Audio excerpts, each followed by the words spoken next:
अस्सलाम वालेकुम नाज़रीन। आज का ये व्लॉग दो हिस्सों पर मुश्तमिल है। पहले हिस्से में आप मुझे अकेले को देख रहे हैं, चंद मिनट बाद शैलेश हिस्सा मुझे ज्वाइन करेंगे, वो आप देखेंगे। ब्रेकिंग न्यूज़ नाज़रीन ये है, ताज़ा खबर ये है, चौंधी चौंधी खबर ये है कि नज़र अब्बास साहब जो एडिशनल रजिस्ट्रार जुडिशल हैं सुप्रीम कोर्ट ऑफ पाकिस्तान के, जिनका काम है मुकदमात मुकर्रर करना, फ़िक्स करना है किस बेंच में डालना है, कौन सा बेंच बनना है, उनकी सारी जिम्मेदारी है। जिनके ऊपर तौहीन अदालत का केस भी चल रहा था, उनको नोटिस किया गया था, वो पेश नहीं हुए। आज और अब कल दोबारा उनको बुलाया गया है। रजिस्ट्रार आज पेश हुए थे, उनके खिलाफ इंज़बाती कार्रवाई यानी कि महकमाना कार्रवाई की गई है सुप्रीम कोर्ट ऑफ पाकिस्तान की जानिब से। और जैसा सुबह रजिस्ट्रार ने बताया था कि गलती से ये केस इस बेंच में लगा जिसको लगना नहीं चाहिए था, और कहा गया कि उन्होंने अपनी जिम्मेदारी पूरी नहीं की, लिहाजा उनको कोताही बरतने पर, गलती बरतने पर सज़ा देते हुए OSD बना दिया गया है। और अब वो एडिशनल रजिस्ट्रार जुडिशल नहीं रहे। उन्होंने कहा गया है कि वो रजिस्ट्रार ऑफिस को रिपोर्ट करें, जिसके बाद फ़ैसला किया जाएगा कि उनको नई जिम्मेदारियाँ देनी है या नहीं। और हमारे ज़राए ये भी बता रहे हैं कि उनके सिर्फ 2 माह रह गए हैं रिटायरमेंट में, और रिटायरमेंट से पहले उनको इस कार्रवाई का सामना करना पड़ रहा है। और कि ये सदा इस बात पर दी गई है कि जस्टिस मंसूर अली शाह के बेंच में ये केस लगा ही क्यों, जब ये आइनी कानूनी नुक्ते का था, तो उनकी ये जिम्मेदारी थी बकौल सुप्रीम कोर्ट के एलामिया के, इसलिए उनको OSD बनाएगी। और उनको OSD बनाने का बाज़ाब्ता नोटिफिकेशन भी सुप्रीम कोर्ट ऑफ पाकिस्तान की जानिब से जारी कर दिया गया है। ये तो एक अलग मामला है, लेकिन अब सवाल फिर वही है कि क्या मुकदमा मंसूर अली शाह साहब के बेंच में दोबारा लगेगा या नहीं, और कमेटी मुकदमा वहाँ से हटा सकती थी या नहीं। ये कानूनी नौयत का सवाल है जो तय होना अभी बाकी है। अलबत्ता रजिस्ट्रार साहब इस हाथियों की लड़ाई का शिकार हो चुके हैं, एडिशनल रजिस्ट्रार नज़र अब्बास साहब। अब देखते हैं कि हाथियों की लड़ाई में मज़ीद कितने लोग इसके रगड़े में आते हैं। 2 रुकनी रिपोर्टर्स बेंच आपके सामने हाजिर हैं। नासाजी तबाह और गले की माजरत दीजिए, काफ़ी दिनों से ये मसाइल दरपेश है और हालातों वक्त कैसे लग रहा है कि आइंदा मज़ीद भी चंद दिन ये चलेंगे, तो बेयर विद अस।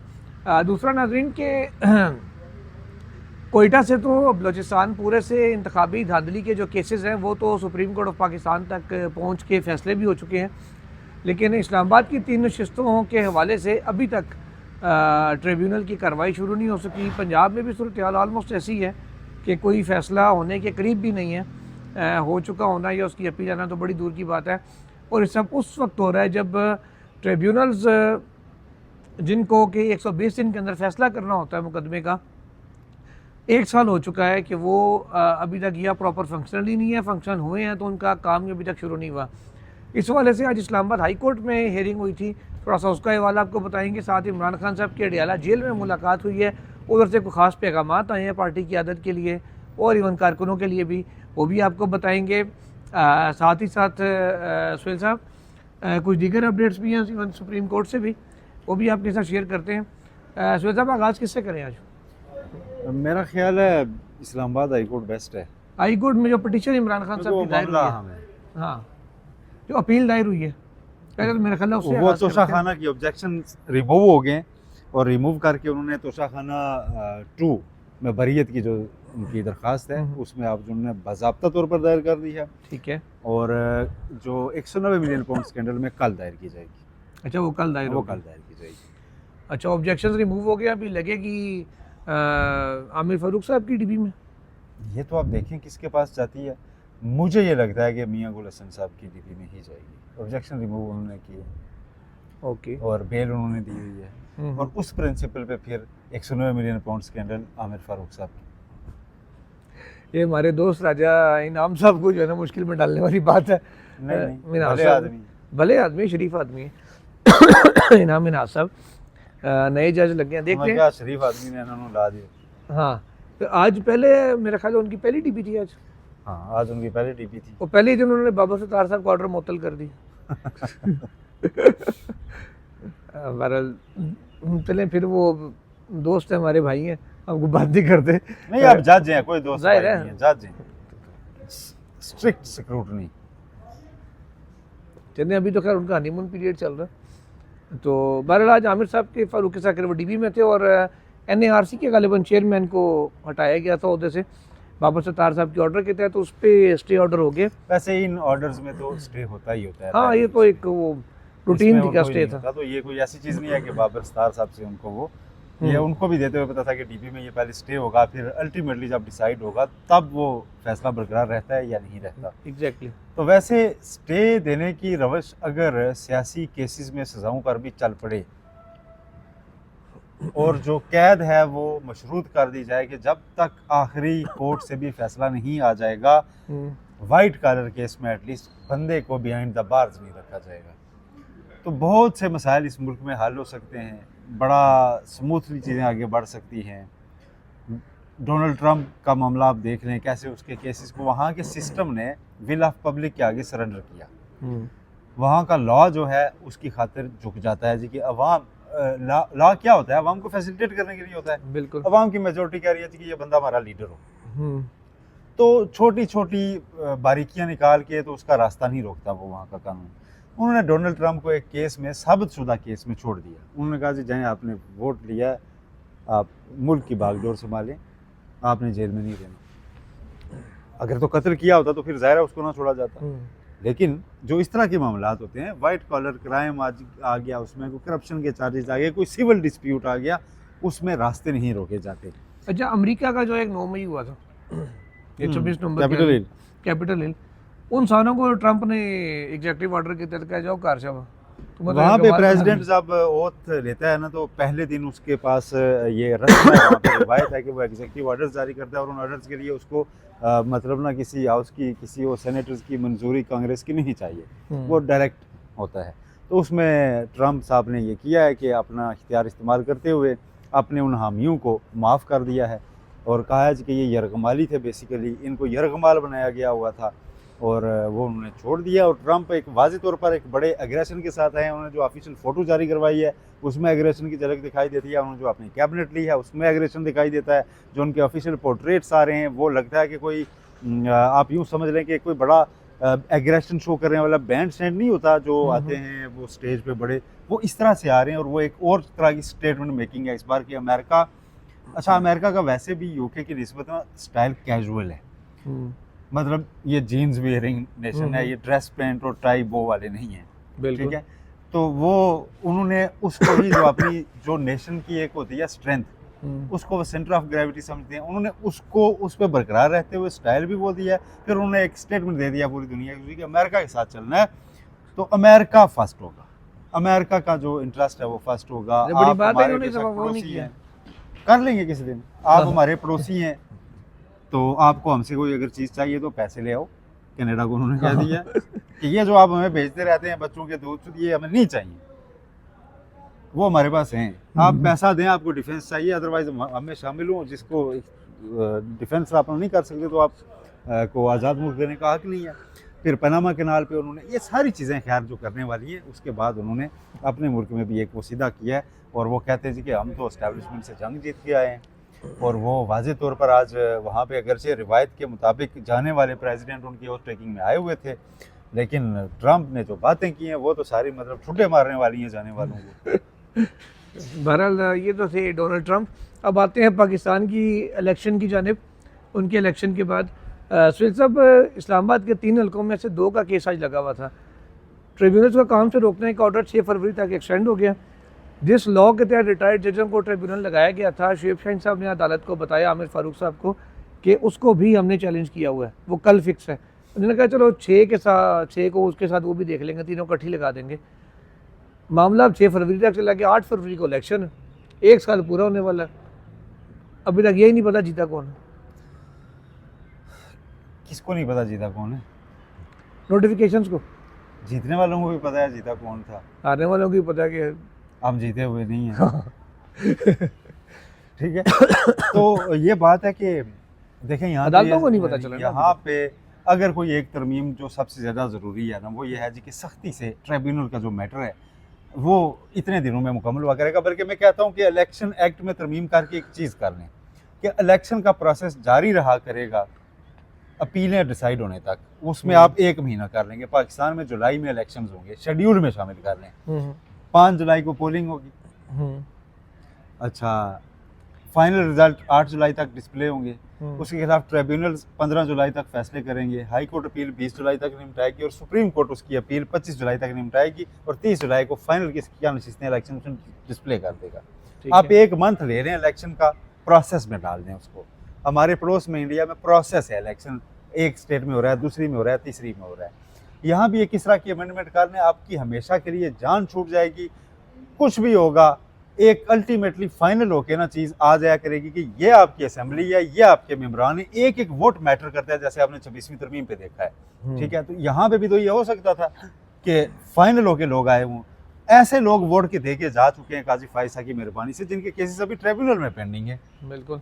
ठीक है, कल को वो निकल जाएंगे और उनके वोट पे आइन में तरमीम हुई है। ठीक है जी, उनके वोट पे पूरी जुडिशरी को गर्दन से पकड़ के ना तो गोते लगाए हुए हैं, और अब वापस जुडिशरी लगा रही है। अब जुडिशरी अगर खुद कह रही है कि एक होता और ला दो, तो फिर नहीं, जुडिशरी नहीं कह रही ना। तो एक रिटायर्ड जज साहब ने मुझे कहा था कि जब अदलिया पे हमला होता है ना, तो लाशें उठाने वाले अदलिया के अंदर से ही होते हैं। हाँ हाँ, वो तो एग्जैक्टली हैं, बिल्कुल हैं। वो उन्होंने कहा था आज भी लाशें उठाने वाले तैयार बैठे हुए हैं, तो फिर आप कैजुअलिटीज़ होने देंगे? तो कैसे हो सकता है कैजुअलिटीज़ रुकें? वैसे अफसोसनाक चीज़ अदलिया को कभी खुद के लिए सोचनी चाहिए। मुल्क में कोई गंद हो ना तो उसमें नाम आ रहा होता है। ठीक है, किसी और इदारे का क्यों नहीं ऐसे आ रहा होता? मार्शल लॉ लगते हैं तो जी इन्होंने जी उसको कानूनी जवाब दिया था। ठीक है जी, कोई चीज़ हो जी इन्होंने ये किया था जी। ठीक है, इन्होंने हर्फ उठा लिया था जी पीसीओ के तहत। ठीक है, अच्छा फिर जी आप अपने हल्फ के पाबंद हैं अगर, तो अमरीकी सदर को वाशरूम में गारंटी देने की क्या ज़रूरत है कि हम किसी को फांसी नहीं देंगे? यस। अब नसीम अशरफ साहब की किताब आ गई है ना, हाँ जी। उन्होंने उसमें ये इंकशाफ किया है। और मुशाहिद हुसैन सैयद साहब ने मुशाहिद इसकी हुसैन सैयद तस्दीक साहब भी ने की। इंडोर्स किया है। उन्होंने कहा जी कि क्लिंटन पाकिस्तान इसलिए आए थे कि नवाज शरीफ को के बारे में गारंटी ले सकेंगे 99 में जब उनको त्यारा हाईजैकिंग केस में वो पकड़ा हुआ था कि इनको कैपिटल पनिशमेंट नहीं दी जाएगी। और उसका इंतज़ाम ये किया गया कि अवानी सदर में जोराना हो रहा था, और उसमें क्लिंटन साहब ने वाशरूम जाने का बहाना किया, और वाशरूम में देखें क्या खूबसूरत मकाम है कि जहाँ पे हमारे मुल्क के काजी उल क़ज़ा उस वक्त है के। ना, वो भी तशरीफ़ ले गए। वो कहते हैं कि कहा गया सदर साहब की जानिब से कि आप भी ज़रा वाशरूम से हुए, तो अच्छा। वो गए, तो फिर 5 मिनट वहाँ पे डिस्कशन हुई और उसमें गारंटी दी गई थी कि नहीं हम हैं ना, क्यों, कोई ऐसी सज़ा नहीं होगी। ठीक है, तो इस तरह तो आपका मुल्क चल रहा है। और मुशाहिद हुसैन सैयद साहब कहते मुशाहिद मुझे भी हुसैन कहा सैयद गया साहब कहते था हैं मुझे भी यही कहा गया था कि तुम ही जाके जरा पेशाब कर रहे हो। गवाह भी तो होना चाहिए ना मायदेदा। हमारा सॉरी स्टेट ऑफ अफेयर्स है। सैयद साहब जितनी इंटरनल रिफ्ट हो गई है सुप्रीम कोर्ट में, जो आज हमने देखा, एन मुमकिन है कि कल को अलग से कोई बेंच बैठ के सारी कार्रवाई को नलीफाई कर दे। नहीं हो नहीं सकता ना। हाँ, जुडिशल ऑर्डर्स का मुकाबला हो सकता है। हाँ। वो कहेंगे जी हमने जुडिशल ऑर्डर दे दिया कि जी वो कार्रवाई नहीं हो सकती, तो अब ले आओ अपना जुडिशल ऑर्डर और हम अपना जुडिशल ऑर्डर ले आते हैं। लेकिन ये जंग का कोई और बेंच बैठा ना तो उसको फ़ायदा नहीं होगा, क्योंकि फिर ये बात तय हो जाएगा कि अब इसे फुल कोर्ट में सुलझाया जाना है। यस, ठीक है, और कोई ऑप्शन नहीं रह जाएगा ना। बिल्कुल ऐसे ही है। अगर कल ये 6 जजेस आईनी बेंच के बैठ के ये कह देते हैं जी जी हमारा भी जुडिशल ऑर्डर आ गया, तो जुडिशल ऑर्डर इनके खिलाफ होगा कि अब हम भी इस केस को सुनने के लिए डिस्क्वालीफाई हो गए। अब कोई और फैसला करेगा ना। कोई और अब फैसला आप हो गए करेगा। 2 फ्रीक, दूसरी तरफ 2 बैठे हुए 6, 8 तो निकले ना। दूसरे जो 8 है ना, जरा जस्टिस अतर मनीला वगैरह को आने दें, वो आपका फैसला कर लेते। कहते हैं फैसला ना कर लेंगे। अब फुल कोर्ट में तो खैर सारे ही बैठेंगे, तो लेट्स सी उधर क्या बनता है। अच्छा सुहेल साहब, इसके साथ ही साथ इलेक्शन कमीशन ऑफ पाकिस्तान में आज इंटर पार्टी इंतखाबात की इसकी भी समाअत हुई है, हाँ हाँ, और पीटीआई को एक बार फिर टाइम उन्होंने लिया है जवाब जमा कराने के लिए। ये शायद इन्होंने ये सोच के टाइम लिया है कि सिकंदर सुल्तान राजा साहब का टेन्योर ख़त्म हो जाएगा। अगर वो अव्वल तो ख़त्म हो के भी वो यहाँ बरकरार रहेंगे, अगर नहीं बरकरार रहते तो फिर अगर एक इलेक्शन कमीशन को आईनी इदारा डिक्लेयर करने वाले साहब आ गए। मुझे बताएं कि इस वक्त अगर वो पीटीआई का इंट्रा पार्टी इलेक्शन एक बार फिर कलदम कर जाते हैं तो उसका क्या फ़ायदा होगा, इलेक्शन कमीशन को क्या नुकसान होगा पाकिस्तान तहरीक इंसाफ को? पाकिस्तान तहरीक इंसाफ की हद तक तो अभी तक मखसूस नशिस्तों के फैसले पर अमल दरामद नहीं हुआ। तो अगर वो इसकी ढाल बनाना चाहते हैं तो सुप्रीम कोर्ट ने वजाहती आर्डर में जो अभी तक इन फील्ड है ये वाजे किया हो गया है कि अगर आपने इनका इंट्रा पार्टी इलेक्शन कलदम करार दे दिया तो फिर पुरानी बाड़ी इनकी जो है ना वो रिस्टोर्ड तस्वर होगी।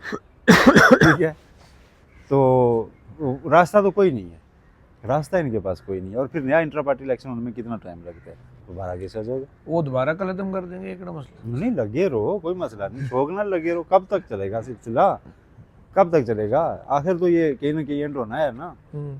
तो अच्छा। और सर इमरान खान, पीटीआई से याद है इमरान खान साहब का जेल से पैगाम आया है बजरिया फैसल चौधरी साहब। उन्होंने कहा है कि क्योंकि हमारी सुप्रीम कोर्ट में पटिशन्स फिक्स नहीं हो रही इंसानी हकूक़ की खिलाफ वर्जियों की, और बाकी जो इलेक्शंस वगैरह की खैर लग गई है वो, लेकिन उन्होंने कहा जो बाकी हमारी फिक्स नहीं हो रही तो उनके ऊपर ख़त लिखा जाए चीफ जस्टिस ऑफ पाकिस्तान को और बाकी जजेस को। अर्ली हियरिंग डालने में ज़्यादा बेहतर नहीं होगा? अर्ली हियरिंग से नहीं काम चल रहा। अर्ली हियरिंग्स किसकी नहीं डली हुई? अर्ली हियरिंग आपको क्या लगता है कि आईनी तरमीम की नहीं डली हुई थी, उन्होंने अपनी मर्जी से लगाया आकर। तो अर्ली हियरिंग आपके बकौल हम ना ऑर्डर करते तो फिर ये भी ना लगता। अर्ली हियरिंग भी डालनी चाहिए। और फिर ख़त जो है ना, ख़त का तो जवाब नहीं आना, ख़त का जवाब कभी भी नहीं आएगा। खुले ख़त माजी में भी लिखे जाते रहे हैं, लेकिन उससे एक जो है ना आप स्टेटमेंट देते हैं पॉलिटिकली कि जी ये हमारे साथ मामलात हो रहे हैं, और अपनी बहरहाल कोई ना कोई हरकत तो करती रहनी होती है पॉलिटिशियंस को, और वो कर रहे हैं। और उन्होंने तो सारे जजेस को खत लिखने का भी 2 दिन पहले कहा था कि सुप्रीम कोर्ट के सारे जजेस को अलग अलग खत लिखा जाए कि ये मामलात इस तरह हैं। तो ये चीज़ें अदलिया ने इग्नोर करनी है तो करती रहे, हिस्ट्री इग्नोर नहीं किया करती। ऐसे ही ये खत फ्यूचर में किताबों में मिला करेंगे जी कि देखें इतनी चीज़ें आई थी, वो नहीं कह सकते कि हमारे सामने मामला नहीं था। मामला नहीं था ये बात आप सुप्रीम कोर्ट नहीं कह सकती। आप पाकिस्तान की सुप्रीम कोर्ट हैं, आपके सामने मामले 2 साल से क्या चल रहा है, आप ये कह ही नहीं सकते कि मामला नहीं था। मामला आपके सामने है सर। आप मामले को देख के आपने बेंचेस की तश्कील कर रहे हैं तो मामला आपके सामने नहीं है, क्या बात करते हैं? बस यही तो मामला है, सारा मामला सामने है। वरना क्या बात है कि बात कर नहीं आती। अच्छा सुहेल साहब, साथ ही साथ एक चीज़ और है कि जी नो कमीशन नो नेगोशिएशन, ये आज का नारा है पाकिस्तान तहरीक इंसाफ का। आज शहबाज शरीफ साहब के सामने एहतजाज भी किया उन्होंने, और ऊ वाला भी किया, और सबसे मज़े का एहतजाज किया है जमशेद दस्ती साहब ने। वो शहबाज शरीफ साहब की नशिस्त के थोड़ा करीब गए, वहाँ जाकर उन्होंने तो माल डालनी शुरू कर दी।